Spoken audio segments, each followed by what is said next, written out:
Obithaa a NEMA maratabanirie virigisheni yao kiravu-inĩ kia Ridgeways kiria aingĩ metaga The Yard barabara-inĩ ya gũthiĩ Kiambu. Marakinyire ta thinacara cia hwaĩ-inĩ materĩgĩrĩirwo na marahoria rwĩmbo rũrĩa rũrathuthagira ngoro cia ageni mũkawa-inĩ ũcio.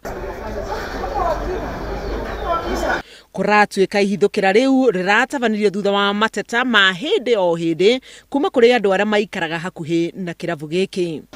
This place NEMA has continued to receive complaints, noise complaints from the neighbors, and we came here a week ago and served them with a notice to stop the use of the sound amplifying equipment so that the noise pollution can be contained, and they did not comply. So what we have done today, we have confiscated most of the sound amplifying equipment, mainly the speakers, and we are also likely to go for prosecution for this particular club.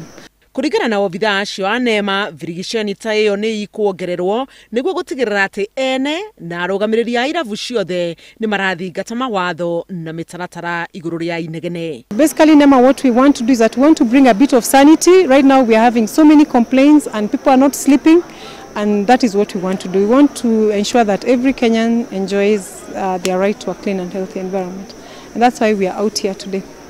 Mweri muthiru ngwatanĩro ya NEMA nĩ yahingire iravu gakundi mwena wa Kileleshwa igũrũ rĩa inegene inene rĩrĩa reumanaga na ũthaki wa nyĩmbo.